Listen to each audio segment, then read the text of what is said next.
हे बाळंता लागू नये आणि काही अडचणी NDPS कायद्याखाली उत्पन्न होऊ नये हा त्यामागचा एक सगळ्यांचा शोध हेतू असावा. मी प्रयत्न करेल की तुम्ही लुटणार नाही. No recapping. Per insulin, no recapping. Per insulin, no recapping. तरी मी प्रयत्न करेल की शक्यतो तुम्ही लुटणार नाही.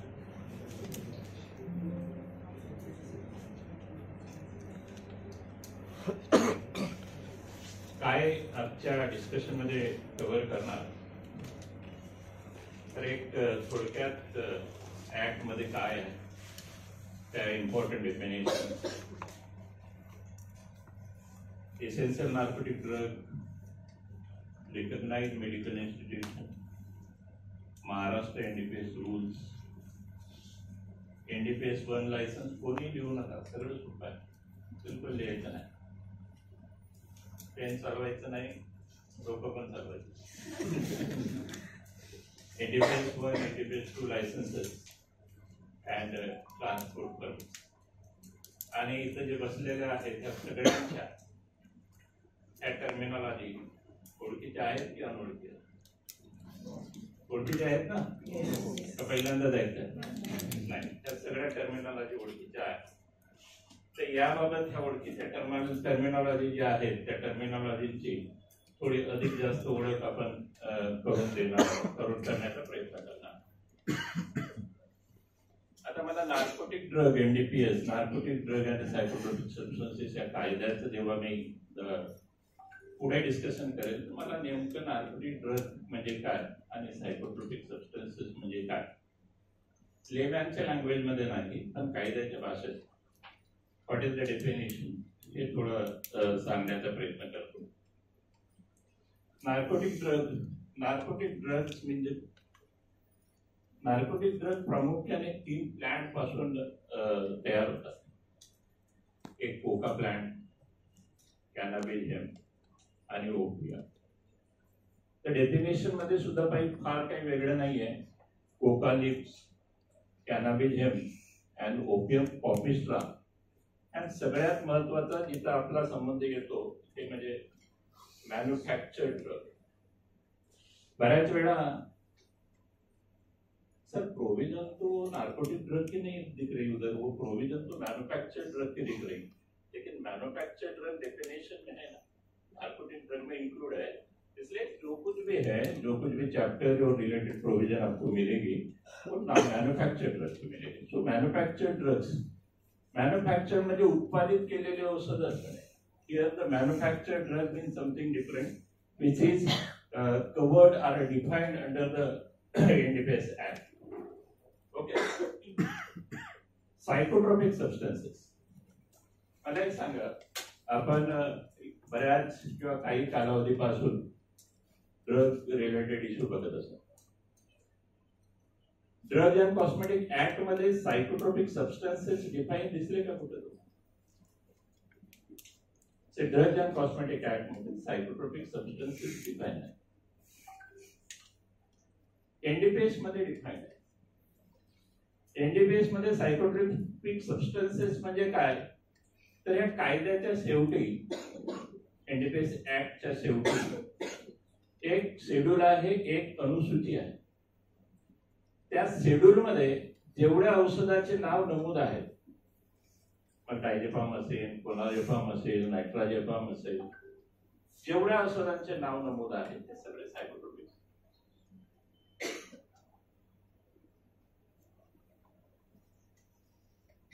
मॅन्युफॅक्चर्ड ड्रग म्हणजे coca, all coca derivatives, medicinal cannabis, opium derivatives आणि poppy straw. And any other narcotic substances or preparation which the central government may have in regard to the available information. आणि सेंट्रल गव्हर्नमेंटला असं वाटतं की ह्या जे काही chemical substances आहेत त्या सबस्टन्सेसची जे कॅरेक्टर्स आहेत ते नार्कोटिक ड्रग्सच्या रिलेटेड आहेत आणि त्यांनी नोटिफाय केलेले आहेत असे ते मॅन्युफॅक्चर. आणि जे मॅन्युफॅक्चर ड्रग्स आहेत ते म्हणजे आपले नार्कोटिक ड्रग्स.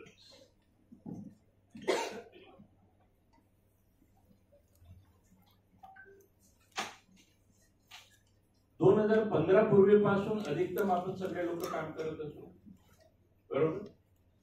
की 2015 नंतर कोणी ह्या फील्ड मध्ये आलेलं आहे तर बसलेल्यांपैकी कोणी आहे का? नाही. 2015 पूर्वी ही टर्मिनॉलॉजी ऐकली का? Essential narcotic drugs. Narcotic drugs 2015 पूर्वी फक्त नार्कोटिक ड्रग्स होते. एसेन्शियल नार्कोटिक ड्रग असा काही वेगळा प्रकार नव्हता. 2015 मध्ये एसेन्शियल नार्कोटिक ड्रग्स अशा काही नार्कोटिक ड्रग्सला वेगळं करून त्यांच्यासाठी थोड्या प्रोव्हिजन सहज सोप्या करण्याचा प्रयत्न केला. पूर्वी मॉर्फिन असेल, कोडीन असेल किंवा ज्या काही essential narcotic drug 5-6 essential narcotic drugs आहेत त्या सगळ्या एसेन्शियल नार्कोटिक ह्या वेगळ्या नव्हत्या, ह्या नार्कोटिक ड्रग्जच होत्या. आणि नार्कोटिक ड्रग्ज बाकी नार्कोटिक ड्रग्जला ज्या प्रोव्हिजन्स आहेत त्या सगळ्याच प्रोव्हिजन यांना सुद्धा लागू होत्या. आणि यांना सुद्धा लागू असल्या कारणाने availability of the narcotic drugs at genuine places like the palliative care centers. आता palliative care center मध्ये जर मॉर्फिन टॅबलेट उपलब्ध झाला नाही तर जे अनबिअरेबल पेननी तडपत असणारे रुग्ण आहेत अशांची पेन मॅनेजमेंट शक्य होत नाही. आणि मॉर्फिन टॅबलेट अवेलेबल होणं ह्या अधिकतम पॉलिटिव्ह केअर सेंटरला अत्यंत कठीण होऊन जायचं. का बरं कठीण व्हायचं? तर त्यांना एक ट्रान्सपोर्ट परमिटची प्रोव्हिजन होती. देणाऱ्या जिथून निघणार तिथून ट्रान्सपोर्ट परमिट घ्या, जिथं आणणार इथून ट्रान्सपोर्ट परमिट घ्या, तिथले ट्रान्सपोर्ट परमिट, तिथलं ट्रान्सपोर्ट परमिट, हे घेऊन येताना जाताना तुम्हाला ते ट्रान्सपोर्ट परमिट हवं. ह्या सगळ्यामध्ये जे कोणी ह्या व्यवसायामध्ये होते त्यांना खूप त्रास होतो. आणि म्हणून हा इश्यू 2015च्या पूर्वी, 2015 मध्ये अमेंडमेंट आले, 2015च्या पूर्वी टाटा कॅन्सर हॉस्पिटलमध्ये प्रामुख्याने उचलला. आणि तिथं मल्टिपल डिस्कशन झाले की ह्या प्रोव्हिजन सरळ कशा केल्या जाऊ शकतो, सोप्या कशा केल्या जाऊ शकतो, जेणेकरून की महत्वाच्या ज्या नार्कोटिक ड्रग्ज आहेत त्या सहज हॉस्पिटल्स किंवा पॅलिएटिव्ह केअर सेंटर्स यांना उपलब्ध होतील. आणि त्यातून 2015 मध्ये अमेंडमेंट झाली. आणि 2015 मध्ये अमेंडमेंट झाल्यानंतर इसेन्शियल नार्कोटिक ड्रग्स त्या इन्क्लूड झाल्या.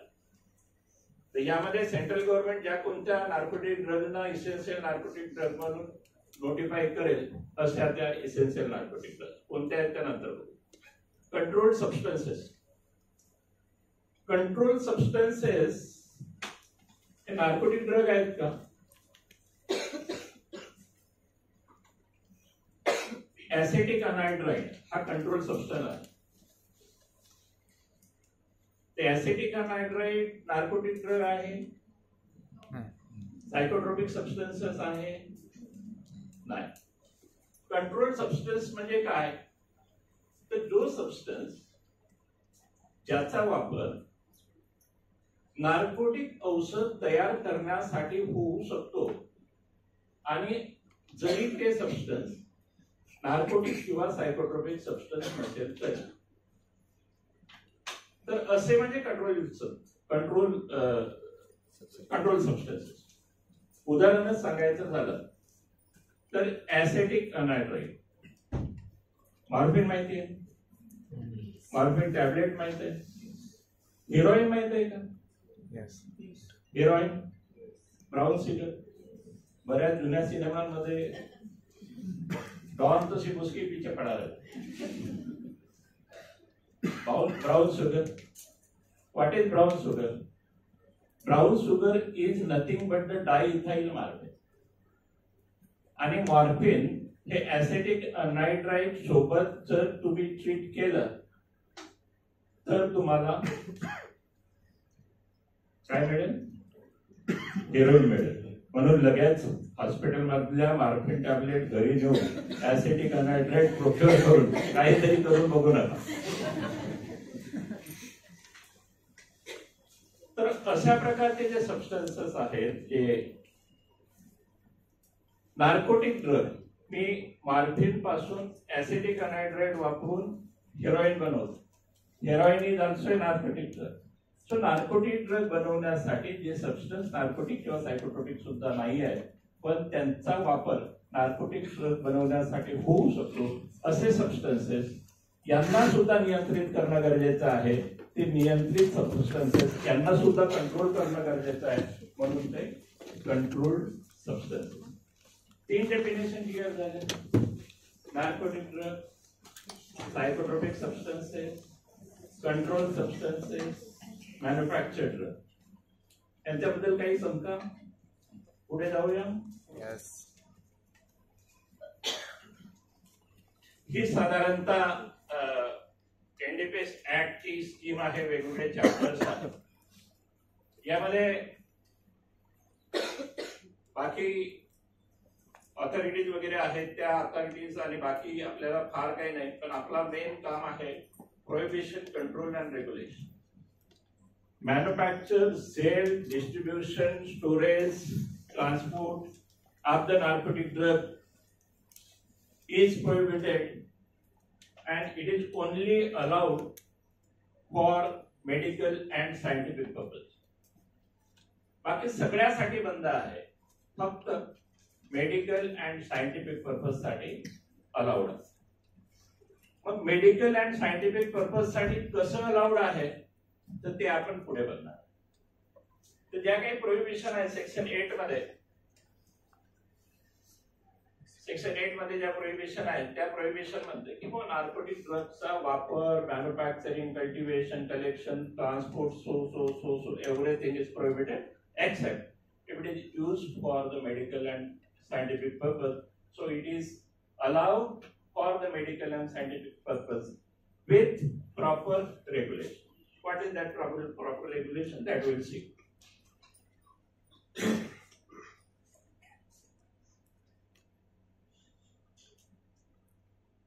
एनडीपीएस रूल्स मध्ये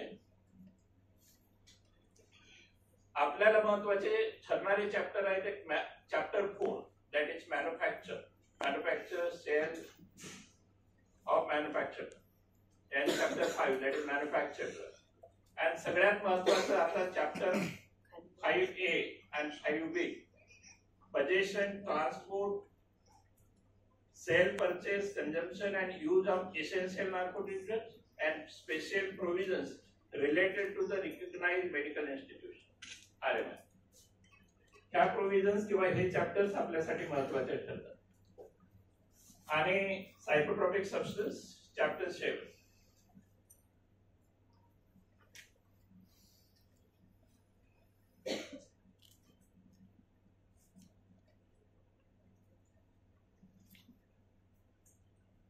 हॉस्पिटल्स मध्ये नार्कोटिक ड्रग साठवणे, खरेदी करणे, वापर करणे यासाठी कोणते लायसन्स आहेत तुमच्याकडे? जोरानं एनडीपीएस 2. एनडीपीएस 2. इथं आरएमआय असलेले कोणी आहे ज्यांची इन्स्टिट्यूशन आरएमआय म्हणून रिकग्नाइज आहे? मला तरी आठवत नाही, कारण ते आरएमआय रिकग्निशन देण्याचे अधिकार माझ्याकडे आहे. कोणी नाही.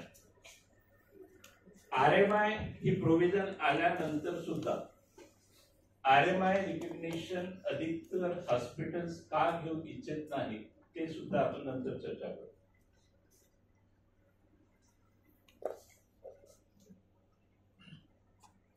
रूल्स मध्ये लायसन्स म्हणजे काय? लायसन्स केमिस्ट आणि लायसन्स डीलर अशा 2 प्रोव्हिजन. लायसन्स केमिस्ट म्हणजे रिटेल लायसन्स आणि लायसन्स डीलर म्हणजे होलसेल लायसन्स. एवढं लक्षात ठेवा. लायसन्स केमिस्ट आणि डीलर. केमिस्ट म्हणजे रिटेल आणि डीलर म्हणजे होलसेलर. अगोदर माल होलसेलर कडे जाईल की रिटेलर कडे? होलसेल. म्हणून तो एनडीपीएस 1. तुमच्याकडे एनडीपीएस 1 आहे का? नाही. तुमच्याकडे नंतर येतो म्हणून तुम्ही एनडीपीएस 2. एवढंच होतं. recognized medical institutions means a medical institution recognized as such under these rules. ह्या rules खाली ज्या institutionला recognize केलं जातं त्या instituteला recognized medical institute केलं जातं. Recognition कसं मिळतं, कोण करू शकतो, कोणाला करू शकतो याबाबतच्या प्रोव्हिजन्स पुढे आहेत. रजिस्टर मेडिकल प्रॅक्टिशनर हे रजिस्टर मेडिकल प्रॅक्टिशनरचे डेफिनेशन आहे. पण यामध्ये या डेफिनेशन मध्ये साधारणतः असं दिसतं की एमबीबीएस आहे, याच्यावरून कळलं थोडक्यात असतं एमबीबीएस आहे, बीडीएस आहे किंवा त्यांचे हायर एज्युकेशन आहे आणि ज्याला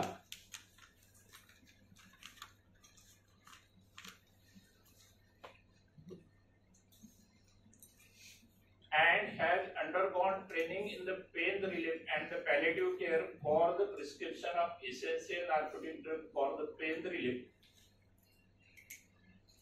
in palliative care or training in the opioid substitution therapy for the prescription of the essential narcotic. So त्याला essential narcotic drug prescribe करण्याचा किंवा palliative care center मध्ये ज्यांनी काम केलेलं आहे असा अनुभव आहे आणि क्वालिफिकेशन आहे ते registered medical practitioner. Narcotic drugs mainly we can categorize into the two categories, that is essential narcotic drugs and the narcotic drugs other than the essential narcotic drugs. The provisions for the essential narcotic drugs and the provisions for the narcotic drugs other than the END are the different. Okay, little bit different. कुठल्या कुठल्या essential narcotic drugs आहेत त्याच्या 6 essential narcotic drugs आहेत. कुठल्या कुठल्या 5/5/2015 ला ते notify करण्यात आलं. त्यामध्ये अत्यंत फॅमिलियर महत्वाचं आणि सगळ्यात जास्त वापरात असलेला नार्कोटिक ड्रग कुठला असेल? फेंटानिल.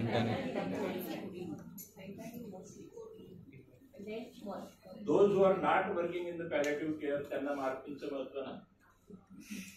म्हणजे पॅलेटिव्ह केअर मध्ये काम करतात त्यांना ते म्हणणार की मार्फिन शिवाय आम्हाला दुसरं काही जास्त लागत नाही. ओके, तर ह्या 3 ड्रग जे आहेत मार्फिन आहे, कोडीन आहे आणि फेंटॅनिल. तर यामध्ये हॉस्पिटलमध्ये फेंटॅनिल आणि मार्फिन हे जनरली वापरात असलेले नार्कोटिक ड्रग आणि तुमचे अधिकतर प्रश्न आज जे असतील त्या ह्या 2-3 औषधाच्या बाबतीत असतील. बरोबर. मार्फिन, कोडीन, फेंटॅनिल, ऑक्सिकोडोन वापरला जातो का? नाही. हायड्रोकोडोन नाही. Methadone rarely. So these are the essential narcotic drugs. Mainly morphine, codeine, fentanyl आणि the rest 3. Oxycodone, hydrocodone, methadone. आता ह्या हॉस्पिटलमध्ये वापरल्या जाणाऱ्या गोष्टी, तर यामध्ये हे काही बेसिक गोष्टी आपण समजण्याचा प्रयत्न करू. Possession, transport, sale of essential narcotic.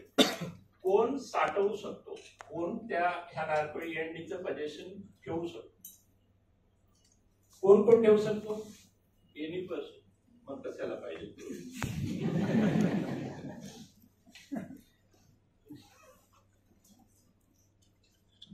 पहिल्यावर नंतर येऊ.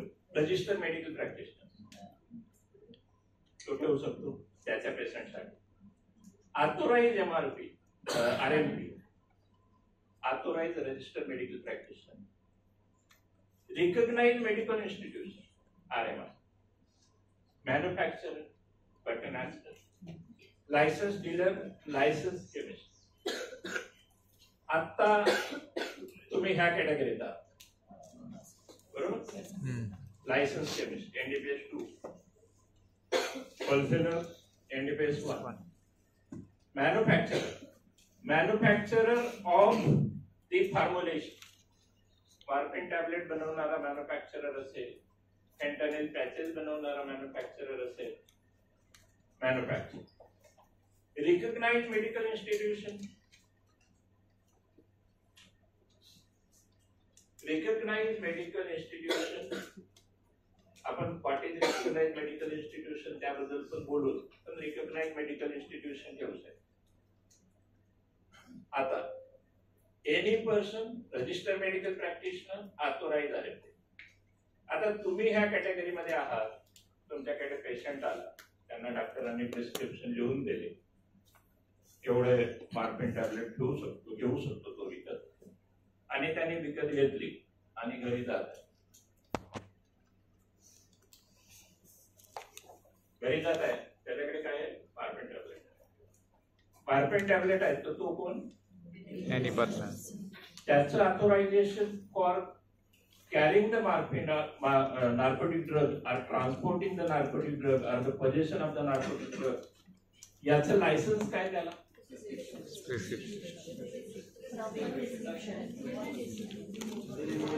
वापरा, मी म्हटलं डोकं वापरू नका, म्हणजे बंद नका. त्याचं ऑथोरायझेशन काय? त्याचं ऑथोरायझेशन म्हणजे त्याला डॉक्टरांनी दिलेली प्रिस्क्रिप्शन, आणि त्या प्रिस्क्रिप्शनच्या भरोशावर त्यांनी ज्या लायसन्स डीलर काढून खरेदी केली असेल किंवा ज्या RMI त्यांना दिलेलं असेल त्याच्याशी रिलेटेड कागदपत्र याच्याचं ऑथोरायझेशन झालं. एनी पर्सन म्हणजे तुम्ही आम्ही नाही.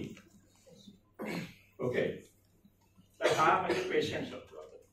ओके, रजिस्टर मेडिकल प्रॅक्टिशनर, जे रजिस्टर मेडिकल प्रॅक्टिशनर आहेत त्यांना स्वतःच्या पेशंटच्या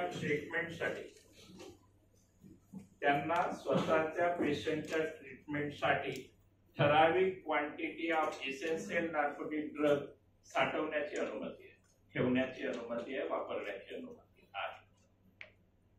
ती म्हणजे रजिस्टर मेडिकल प्रॅक्टिशनर. पण समजा मी असा रजिस्टर मेडिकल प्रॅक्टिशनर आहे की मी पॅलेटिव्ह केअर सेंटर मध्ये काम, किंवा माझ्याकडे जनरली अशा प्रकारचे पेशंट येतात की मला जी क्वांटिटी ऑथोराइज केलेली आहे त्या क्वांटिटी पेक्षा जास्त नार्कोटिक ड्रगची गरज लागते. मग ती जास्त नार्कोटिक ड्रगची गरज लागते, मी RMI पण नाही आहे आणि मला लायसन्स पण घ्यायचं नाहीये, तर मग मला काही तरतूद आहे का? येस, ती तरतूद आहे. तर काय, हा जो रजिस्टर मेडिकल प्रॅक्टिशनर आहे तो रजिस्टर प्रॅक्टिशनर ड्रग कंट्रोलर, राज्याचे ड्रग कंट्रोलर, म्हणजे महाराष्ट्रातले असेल तर माझ्याकडे करेल, राज्यातल्या ड्रग कंट्रोलर कडे रिक्वेस्ट करू शकतात की this is I am so and so, आणि माझी एवढी रिक्वायरमेंट आहे आणि त्या रिक्वायरमेंट नुसार मला एवढी क्वांटिटी बाळगण्याची, खरेदी करण्याची आणि वापरण्याची अनुमती द्यावी. त्याचा संबंधित रेकॉर्ड बघून अशा प्रकारची अनुमती या RMP ला दिल्या जाऊ शकते. तो म्हणजे authorise registered medical practitioner to keep the narcotic drug more than the prescribed quantity for the registered medical practitioner. या सगळ्या टर्मिनॉलॉजी मध्ये काही any doubts? Essential narcotic drug with consignment note in Form 3C. तुमच्याकडे येते consignment? तुम्ही जेव्हा narcotic drug खरेदी करता, बिलिंग सावला करतो, तेव्हा तुमच्याकडे कन्साइनमेंट नोट देतात का? ते कन्साइनमेंट नोट देत नाही. ते काय देतात तुम्हाला? बिल देतात. ओके, मग हे चुकीचे प्रोव्हिजन आहे का? काय चुकीची प्रोव्हिजन नाही म्हणताय ना, जी प्रोव्हिजन होती,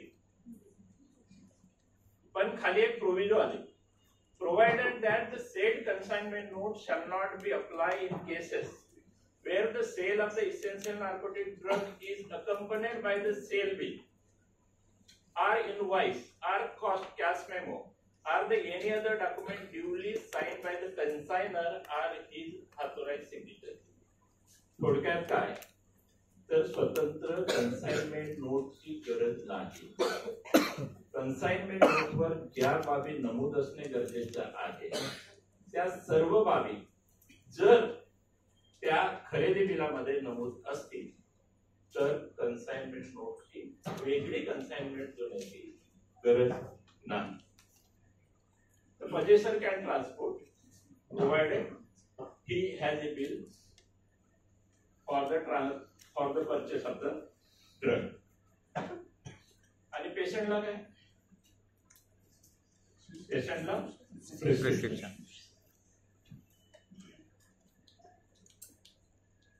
आता सेल्स बिल मध्ये काय इन्क्लूड असावं?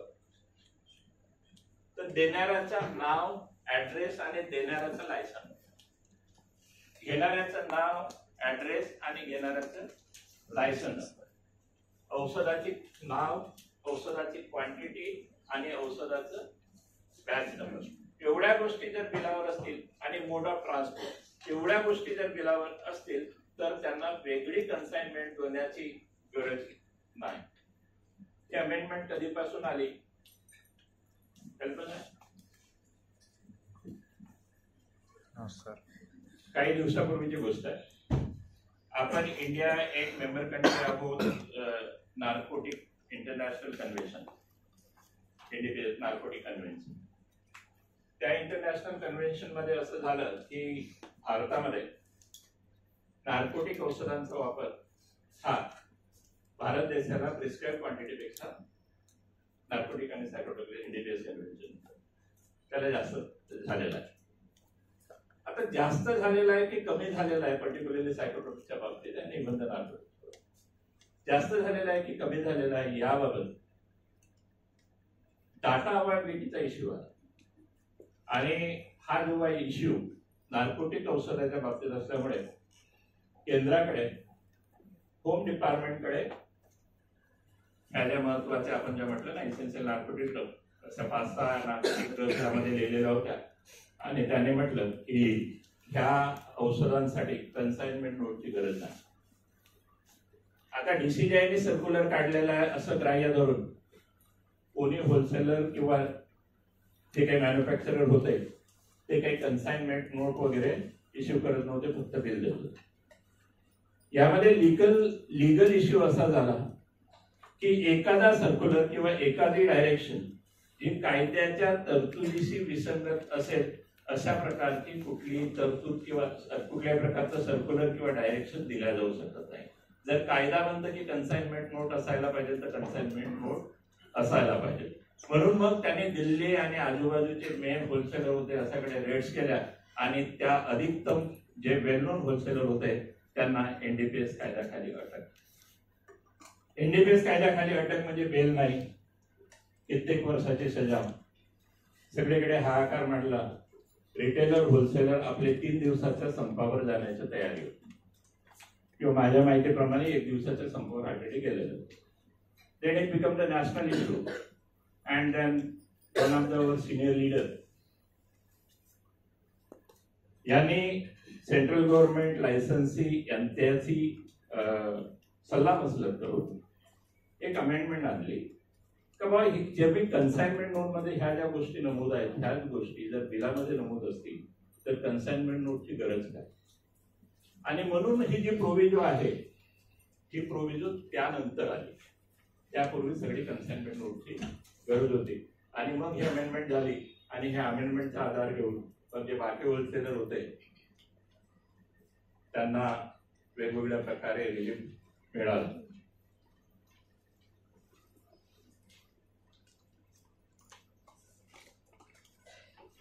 इसेन्शियल नार्कोटिक ड्रग कोण विकू शकतो?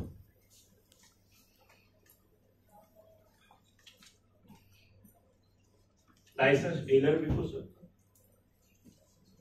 बरोबर की नाही? सवलत विकू शकतात की नाही? विकू शकतात. लायसन्स केमिस्ट विकू शकतो. लायसन्स केमिस्ट कोणाला विकू शकतो? लायसन्स केमिस्ट कोणाला विकू शकतो? पेशंट व्यतिरिक्त दुसऱ्याला विकू शकतो नाही. ओके, आता एका हॉस्पिटलचं लायसन्स केमिस्ट हा दुसऱ्या हॉस्पिटल, आमच्या रयजा हॉस्पिटल आहे पण माझी मैत्रीण तिथे काम करते, तिच्या हॉस्पिटलला नाही आहे एसेन्शियल नार्कोटिक ड्रग, तर मी काही पाठवून देऊ का तिथे? शक्य आहे का? नाही. प्रोव्हाइडेड NDPS 1 लायसन्स त्यांच्याकडे असेल असेल, त्यांच्याकडे आहे नाही तर फार्मसी पाठवण्यावाल्याकडे असेल तर. रिटेलरकडे जर NDPS 1 पण असेल तर करू शकतो. नाही ह्या देणाऱ्याकडे जर NDPS 1 जो की होलसेल लायसन आहे तो जर असेल तर त्या होलसेल लायसनच्या आधार घेऊन देऊ शकतो. पण होलसेल लायसन नसेल फक्त NDPS 1 लायसन असेल तर देऊ शकणार नाही देऊ. दुसरा एक महत्वाचा प्रश्न, ॲलोपॅथिक ड्रग मध्ये अशी प्रॅक्टिस आहे डॉक्टरांना, मी तर माझ्यासाठी काही पण घेऊ शकतो. मग डॉक्टर राहुल बोस, कोणी राहुल बोस असं तर just it's example, doctor Rahul Bose यांनी केलं मार्पेन टॅबलेट XYZ आणि वरती लिहिलं फॉर सेल. ही प्रिस्क्रिप्शन तुम्ही ऑनर करणार का नाही करणार? सेल्फ प्रिस्क्रिप्शन NDPS कायद्यामध्ये ऑनर करू नये किंवा अलाउड नाही आहे. नाहीतर रॉंग डुअर असे 2-4 डॉक्टर लोकांना पकडले आणि सगळ्या मार्फिन टॅबलेट स्वतःच्याच नावानं प्रिस्क्राईब करून घेत बसले तर पेशंटला मार्फिन टॅबलेट मिळणं मुश्किल आहे.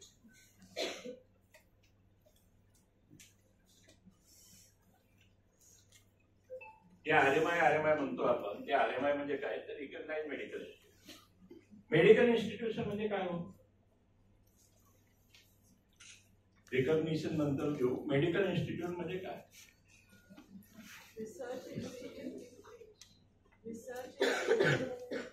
नाही, आता ज्या हॉस्पिटलमध्ये रिसर्च होत नाही ते रिसर्च मेडिकल इन्स्टिट्यूट नाही होणार. ज्या हॉस्पिटलमध्ये फक्त ट्रीटमेंट होते ते नाही होणार. सिंपल आहे, ज्या हॉस्पिटलमध्ये रुग्णांची ट्रीटमेंट होते असं म्हणजे मेडिकल इन्स्टिट्यूट. एवढी सरळ त्याची डेफिनेशन. तशा प्रकारचे जे मेडिकल गव्हर्नमेंट असतील, प्रायव्हेट असतील, एखाद्या डॉक्टरचे असतील चालेल, एखाद्या व्यक्तीचे असेल तर चालेल. तर अशा प्रकारचे जे इन्स्टिट्यूट आहेत ज्याचं ट्रीटमेंट केले जाते रुग्णांची ते म्हणजे मेडिकल. आता रिकग्नाइज मेडिकल इन्स्टिट्यूशन म्हणजे जे गव्हर्नमेंट इन्स्टिट्यूशन, गव्हर्नमेंट हॉस्पिटल आहे. रूल 52N मध्ये government hospital, municipal corporation, municipal council, जिल्हा परिषद हॉस्पिटल, डिस्पेन्सरी और the medical institution with at least one registered medical practitioner shall deemed to be recognized medical institution. म्हणजे जेवढे government hospital आहेत हे dim recognise RMI आहे. त्यांना स्वतंत्र रिकग्निशन FDA कडून घेण्याची गरज नाही. मग कोणाला गरज आहे? Designated medical practitioner. Every RMI shall have at least one RMP, designated medical practitioner who has undergone training in the pain relief and the palliative care for the prescription of the essential narcotic drug from the pain relief in the palliative care. किंवा त्याने तो त्याला असला पाहिजे. पण एखाद्या institute मध्ये एकापेक्षा जास्त RMI असतील तर त्या हॉस्पिटलने ओव्हरऑल इन्चार्ज कोण असेल ह्या सगळ्या 3-4 RMI मध्ये तर ते सुद्धा नोटिफाय करणं गरजेचं आहे. हा आता इथं अधिकतम जे आपण बसलेले आहात ते ऍक्च्युअली मेडिकल इन्स्टिट्यूशन मध्ये काम करणारे फार्मासिस्ट, कर्मचारी, अधिकारी असे बसलेले आहेत. ओके, परंतु अधिकतम लोकांकडे RMI नसून लायसन आहे. कायदा म्हणतो की तुमच्या सारख्यांनी RMI घेतलेलं बरं, पण RMI न घेता लायसन घेऊनच तुम्ही जुन्याच प्रॅक्टिस प्रमाणे का चालू ठेवलेलं आहे त्याचं उदाहरण म्हणजे हे. RMI मध्ये नार्कोटिक ड्रग प्रोक्युअरमेंट असेल, त्याचा स्टोरेज असेल, त्याचं डिस्ट्रीब्युशन असेल, रेकॉर्ड मेंटेनन्स असेल, ही कंप्लीट रिस्पॉन्सिबिलिटी ही रजिस्टर मेडिकल प्रॅक्टिशनर मेडिकल काय काय रिस्पॉन्सिबिलिटी आहेत त्याच्या? Registration of the patient, maintenance of the separate record for the each patient, maintenance of all receipt and the disbursement of the essential narcotic drugs, file returns of calendar year on and before the 31st March of the subsequent year in Form 3I to the drug controller and inform about the change in the constitution and even the change in the RMI also. This सगळी responsibility ह्या registered medical practitioner वर आहे आणि अधिकतम medical institution मध्ये जे कोणी palliative care मध्ये काम करणारे डॉक्टर आहेत ते कोणीही डॉक्टर ही सगळी रिस्पॉन्सिबिलिटी हे घ्यायला तयार नाही. ही रिस्पॉन्सिबिलिटी घ्यायला तयार नाहीत म्हणून त्यांना डेझिग्नेटेड मेडिकल प्रॅक्टिशनर मिळत नाही. डेझिग्नेटेड मेडिकल प्रॅक्टिशनर नाही म्हणून RMI साठी अर्ज नाही. तुमच्याकडून RMI साठी अर्ज नाही म्हणून मी वाट बघत आहो एखादा अर्ज यावा मुंबईतून, पण अर्ज काही येत नाही आणि मला माझे पॉवर एक्झिक्यूट करायची संधी मिळत नाही.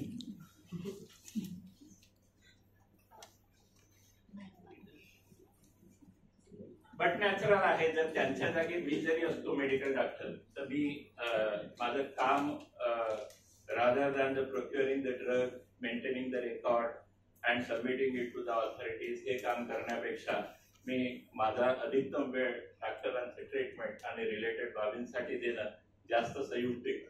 कदाचित हाच निर्णय तुमच्या सुद्धा इन्स्टिट्यूशनने घेतलेला असावा म्हणून RMI रजिस्ट्रेशन न घेता अजूनही तुमची ऍक्टिव्हिटी हे NDPS 2 लायसन्स खाली सुरू आहे आणि त्यात काही गैर आहे का, चुकीचा आहे का NDPS कायद्यानुसार? ते NDPS कायद्यानुसार मला तरी काही मला जेवढं ह्या कायद्याचं थोडं बहुत कळते तर त्यात काही गैर दिसलेलं नाही.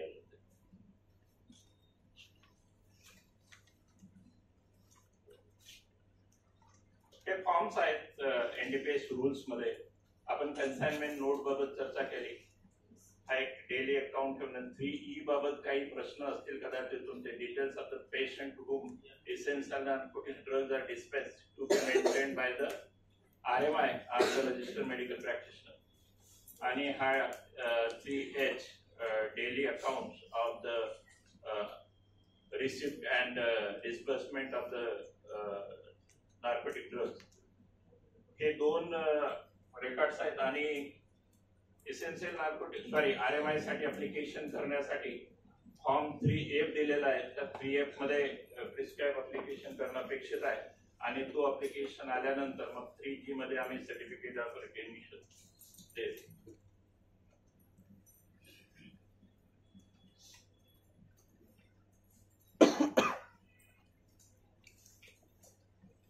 NDPS ऍक्ट मध्ये जसं NDPS रूल्स मध्ये चॅप्टर 5 आहे त्यामध्ये rule 45 possession, sale and distribution of the manufactured drug shall be in accordance with the rule made by the state government. NDPS 1 and NDPS 2 license. See, the NDPS Act and NDPS rules 1985. It's a central act. आणि ह्या central act मध्ये प्रत्येक राज्याने त्यांच्यासाठी राज्यांचे नियम केले. Similarly NDPS 1 आणि NDPS 2 लायसन्स तुम्ही जे घेता ते महाराष्ट्र NDPS रूल्स अंतर्गत का घेता तर कारण सेंट्रल ऍक्ट मधला रूल म्हणतो की राज्यांनी जे नियम केलेले आहेत त्या नियमाप्रमाणे त्याचं possession, sale, distribution of manufactured व्हावं म्हणून. Rules made by the Maharashtra government of the Maharashtra NDPS rules 1985. मला ह्या NDPS कायद्याचे एक विशेष वाटतं. जर आपण कुठल्याही कायद्याचा थोडासा अभ्यास केला तर असं दिसतं की ऍक्ट येतो, नंतर 2-3 वर्षांनी रूल्स येतात, नंतर 2-3 वर्षांनी राज्यांचे रूल्स येतात. पण हा असा ऍक्ट दिसतो ऍक्ट 85 चा आहे, सेंट्रल रूल्स 85 चे आहेत आणि स्टेट रूल्स सुद्धा 85 चे आहेत. आपण लायसन्स केमिस्ट, लायसन्स डीलर याच्याबाबत ऑलरेडी चर्चा केलेलीच आहे. NDPS 1 licence dealer, NDPS 2 licence chemist आणि special authorisation to the RMP NDPS 3. NDPS 4, 5 आणि 6 हे ट्रान्सपोर्ट परमिट आहे. एसेन्शियल नार्कोटिक ड्रग्स हा कॉन्सेप्ट आल्यापासून ट्रान्सपोर्ट परमिटची तुम्हाला गरज भासत नाही. कोणाला भासते का? कोणी एखाद्या एफडीए ऑफिस मधून नार्कोटिक ड्रग किंवा इसेन्शियल नार्कोटिक ड्रग ट्रान्सपोर्ट साठी आता ट्रान्सपोर्ट परमिट घेतोय? नाही. तर ज्या इसेन्शियल नार्कोटिक ड्रग्ज आहेत, आपण 6 इसेन्शियल नार्कोटिक ड्रग बघितल्या, त्याचं ट्रान्सपोर्ट एवढं सोपं करून झालं. ज्याच्याकडे बिल आहे तो ट्रान्सपोर्ट करू शकतो, ज्याच्याकडे जो पजेशन आहे तो ट्रान्सपोर्ट करू शकतो, त्याच्यासोबत फक्त बिल असावं. आणि जो ऑथोराइज रित्या पजेस करू शकतो तो ट्रान्सपोर्ट करू शकतो. Condition of the NDPS 2 licences. NDPS 2 licences तुमच्यासाठी फार महत्वाचं नाही, कारण एनडीपीएस 1 आणि 2 च्या साधारणतः कंडिशन त्याच आहे. Licensee shall sell the drug from the licensed premises. Licensee shall be responsible for the act and the omission of the every person. Licensee shall sell the drug only on the bona fide prescription. Bona fide prescription.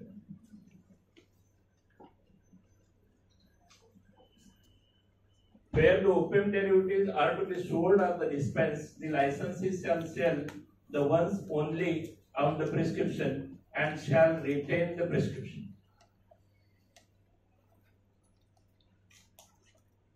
Narcotic drug विकल्यानंतर मी prescription ठेवावे की नाही ठेवावे असा तुमचा जो प्रश्न असतो त्या लायसन कंडिशन्स मध्येच म्हटलेला आहे. तुम्ही विकलं तर प्रिस्क्रिप्शन पाहिजे. उद्या तुमच्याकडे ऑथॉरिटी आलं, तुम्ही विकलेलं दिसलं आणि तुमच्याकडे प्रिस्क्रिप्शन नसलं तर तो ऑथॉरिटी म्हणणार तुम्ही विदाउट प्रिस्क्रिप्शन विकलं. कोणतं तरी XYZ डॉक्टरचं नाव लिहिलं आणि ABCD पेशंट लिहिलं. Licensee shall mark on the every prescription dispensed by him. जे काही उरलेले प्रिस्क्रिप्शन त्याच्याकडे राहील त्या प्रिस्क्रिप्शनवर तुम्ही तशी नोंद घेतली पाहिजे की ह्या प्रिस्क्रिप्शन मध्ये लिहिलेल्यापैकी ही एनडीपीएस ड्रग मी एवढी क्वांटिटी डिस्पेन्स केलेली आहे, अमुक तारखेला तुमचं सिग्नेचर राहील, तुमचं बिलचे डिटेल राहील. Licensee shall file and preserve for the 1 year all the prescription on which drugs have been sold. Licensee shall maintain a register in such form as may be approved by the licensing holder. These are the few conditions of the license. These are the major conditions. बाकी याबाबतचे तुमचे प्रश्नोत्तरे असतील ते आपण जेव्हा आपण panel discussion किंवा सबसिक्वेंट प्रश्नोत्तरासाठी जो वेळ दिला जाईल त्यामध्ये आपण डिस्कस करू शकतो. एक मला असं सांगण्यात आलं की एनडीपीएसचा अर्ज करत असताना एनडीपीएस अर्ज करत असताना त्यामध्ये नार्कोटिक ड्रगची क्वांटिटी ऍड करत असताना आणि कॅल्क्युलेशन करत असताना लई डोक्याला फुगा होतो, लई कन्फ्युजन काम होतो. फुगा काढण्याचा प्रयत्न करतो मी. आता तो फुगा निघेल की नाही माहित नाही, पण प्रयत्न करतो. आता इथं हा आमचा दिलेला आहे टेबल की कोणत्या फॉर्म मध्ये ते असावं. Name of the drug, doses form, strength, quantity, drugs total quantity आणि युनिट्स. युनिट्स म्हणजे ती क्वांटिटी आहे त्याचं युनिट. आता जसं morphine sulphate tablets, morphine sulphate हा तुमचा नार्कोटिक ड्रग झाला. हा डोजेस फॉर्म झाला टॅबलेट. हे समजायला काही कठीण आहे का? डोजेस फॉर्म ते टॅबलेट आहे, इथे इंजेक्शन आहे, तो टॅबलेट. डोजेस फॉर्म समजायला काही कठीण नाही. आता स्ट्रेंथ, ही टॅबलेट किती मिलीग्रामची असेल? 5 मिलीग्रामची असेल, 10 मिलीग्रामची असेल, हे 50 mcg असेल, 75 mcg असेल. इथे क्वांटिटी तुम्हाला मार्फिन सल्फेट टॅबलेट किती पाहिजे त्याची क्वांटिटी नमूद करा. आता एक क्वांटिटी नमूद केल्यानंतर मला प्रश्न पडतो किंवा काय विचारात घेतल्या जातं ऍट द ओव्हरऑल, तर मार्फिन सल्फेट एकंदरीत राज्यात किती विकल्या जातो, स्टोअर केला जातो, तर ही क्वांटिटी आहे. आता आपल्याला पाहिजे इथं 1500 टॅबलेट्स किती मिलीग्रामच्या? 10 मिलीग्रामच्या. मग माझ्या इथं 15,000 मिलीग्राम मार्फिन सल्फेट. एवढा गणित सगळ्यांनाच येतो. काय नवीन सांगतात? फेंटानिल सायट्रेट इंजेक्शन 2 ml चा आहे. यामध्ये स्ट्रेंथ काय आहे की 50 mcg पर ml, 50 mcg पर ml. एका ml मध्ये 50 mcg. मग एका वायर मध्ये किती असेल? मला 100 पाहिजे mcg. 100 वायर. ओके, एका वायर मध्ये 100 असेल, 100 वायर पाहिजे म्हणजे 10,000 होईल. तर 10,000 म्हणजे 10,000 mcg म्हणजे 10 मिलीग्राम. जर तुम्ही एमसीजी मध्ये लिहित असाल तर इथे एमसीजी लिहा आणि इथे 10,000 लिहा. ओके, तर it's not difficult, it's very simple. अशा प्रकारे तुम्ही ते, परंतु जेव्हा मी बऱ्याच वेळा बघायचो, मी सुद्धा लायसन्सिंग ऑथॉरिटी असताना, तर हा टेबल फारच कमी अर्जदारांचा व्यवस्थित भरलेला असायचा. सगळ्यांचा मला तो मिलन येऊन दाखवतो, सर यांनी असं भरलंय, त्यांनी तसं भरलंय, त्यांनी तसं भरलंय, आणि हे सगळे मग मला म्हणतात की मिलची क्वांटिटी एवढी आहे, देऊ की नको. पण सर एक प्रश्न असा आहे, जेव्हा तुम्हाला ऍक्वालिटी आहे अल्टर करायची तिथे वरती, जेव्हा यांचा फॉर्म येतो तेव्हा, तर तिथे ते करू शकतात ना एक्झॅक्ट पर्सेंटेज काय, कारण सगळ्यांचे चुकीचे आहेत. एकचही परफेक्ट येत नाही, मिलीग्रॅम मॅचच होत नाही तिथे टॅब्लेटची. का बोलले ते मग ते त्यांना समजतच नाहीये ना. न समजण्यासारखं काय आता समज. आणि सगळ्यांचे प्रॉब्लेम लेक्चर का आयोजित करण्यात आला? 6 वर्ष, 20 वर्ष, 6 वर्षपर्यंत. तर एनडीपीएस कायद्यामध्ये जर कायद्याच्या तरतुदीच्या विपरीत काही घडलं तर काय पनिशमेंट आहे? तर यामध्ये ऍक्ट मध्ये पनिशमेंट प्रिस्क्राईब करत असताना त्याने क्वांटिटी पण प्रिस्क्राईब केलेला आहे. एक जर स्मॉल क्वांटिटी असेल आणि कमर्शियल क्वांटिटी असेल, मोबाईलचा वापर याच्यापेक्षा सुद्धा होऊ शकत. फोटो काढून टाकायची, डोक्याला त्रास नको, गरज पडेल मोबाईल मिळत नाही आणि क्वांटिटी मिळत नाही, कारण मोबाईल भरलेला असतो आणि सगळ्यात कामाची फोटो ही करू. पण त्यावेळी मात्र खूप समाधान. माझं पण तसं होतं जेव्हा जातो, त्यामुळे काही चुकी, पण इट्स अ गुड रेडी रेटनर आपल्याकडे असतो. तर पनिशमेंट प्रिस्क्राईब करत असताना त्याने सरसकट सगळ्या क्वांटिटीला एकच पनिशमेंट दिलेलं आहे. कायद्याने 2 गोष्टी प्रिस्क्राईब केलेल्या आहेत, एक स्मॉल क्वांटिटी आणि एक कमर्शियल क्वांटिटी. आता मार्केटची स्मॉल क्वांटिटी 5 ग्रॅम आहे. किती? 5 ग्रॅम. आणि कमर्शियल क्वांटिटी आहे 250 ग्रॅम. आणि 5 ग्रॅमच्या वर आणि 250 ग्रॅमच्या आत ही प्रिस्क्राईब केलेली नाहीये, पण ही आहे, वरचं आहे आणि खालचं आहे, तर म्हणून मधली क्वांटिटी असेल तर ती मिडियम क्वांटिटी आपण म्हणू शकतो. पण पनिशमेंट प्रिस्क्राईब त्यांनी 3 प्रकारचे केलेले आहेत. स्मॉल क्वांटिटी असेल तर 1 वर्षापर्यंत इम्प्रिझनमेंट, सशक्त कारावास, फक्त कारावास नाही, सक्त मजुरीचे कारावास, तिथे जाऊन मजुरी पण करावं लागते. सशक्त कारावास 1 वर्ष आणि फाईन 10,000 रुपये. पण हे अप टू आहे, म्हणजे 1 वर्षापर्यंत तुम्हाला सजा होऊ शकते. 5 ग्रॅम, 5 ग्रॅम मध्ये 10 मिलीग्रामच्या किती टॅब्लेट येतील?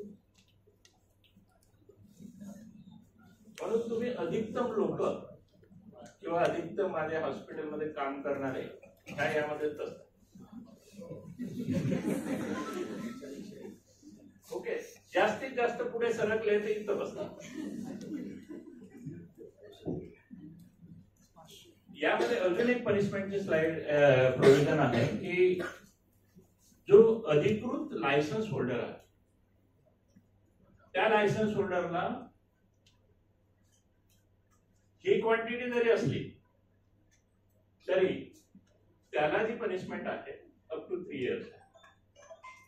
म्हणून तुम्हाला काय लागू होईल तर ही लागू होईल किंवा 3 वर्षपर्यंत लागू होईल. त्याच्यामुळे मग ड्रग अँड कॉस्मेटिक ऍक्टच्याही चुका झाल्या तर 3 वर्षपर्यंत लागू होईल. मग एनडीपीएस एक्ट को इतना डरने का क्यों? काही लोक म्हणतात माझ्याकडे आमच्या हॉस्पिटलने एनडीपीएसचं काम देऊन टाकलं, मी आता नोकरी सोडली पण मी करणार नाही असं सांगितलं. मनात निर्माण झालेली असते ही भीती एकदा काढून टाकायची. एक एनडीपीएस काही भूत नाही. ओके, ह्या स्ट्रिंजंट प्रोव्हिजन यासाठी केलेलं आहे की जे आपण जे मेडिकल फील्ड मध्ये आहोत ते कित्येक मॉर्फिन टॅबलेट तसे सहज वापरत असतील किंवा सहज प्रिस्क्राईब करत असतील किंवा सहज डिस्पेन्स करत असतील. पण ह्याच मॉर्फिन टॅबलेट जर ग्रे मार्केटमध्ये गेल्या आणि त्याचा हेरोईनसाठी वापर झाला तर त्याची किंमत मात्र करोडो रुपये. तर असे जे राऊंड डुअर आहेत यामध्ये बाकीच्या गोष्टी आपल्या सुद्धा केलेल्या आहेत. पण ऍट द सेम टाइम वापरण्यावाल्यासाठी सुद्धा पनिशमेंट प्रोव्हाइड करणारा कायदा, नार्कोटिक ड्रगचा वापर करणाऱ्यासाठी सुद्धा एक स्ट्रिंजंट प्रोव्हिजन्सची तरतूद आहे. थँक्यू. 3 महत्वाचे अधिकारी सुद्धा इथे उपस्थित आहेत. बृहन्मुंबई विभागाचे joint commissioner Shri VT Jadhav Saheb, Brihanmumbai विभागाचे सहाय्यक आयुक्त श्रीमती पिंटो आणि श्री गणेश रोकडे हे सुद्धा आपल्या प्रश्नांचे उत्तर देण्यासाठी. तर यानंतर आयोजक त्यांना म्हणजे प्रश्नांसाठी पुढे करतील त्यांना डिस्कशनसाठी. तर तुमचे अधिकतम प्रश्न किंवा तुमच्या मनाच्या जे काही शंका आहेत, एक सांगू इच्छितो की प्रश्न हे कधी चुकीचे नसतो आणि मागे बसणाऱ्याला कमी समजते आणि पुढे बसणारा शहाणा असतो असं काही समजू नये. आणि तुमच्या अनुभवातून तुमच्या मनात कुठल्या ज्या काही प्रश्नांनी घर केलेला असेल ते सगळे प्रश्न आपण इथं आमच्या पॅनल डिस्कशनमध्ये विचारू शकता. तुमचे जे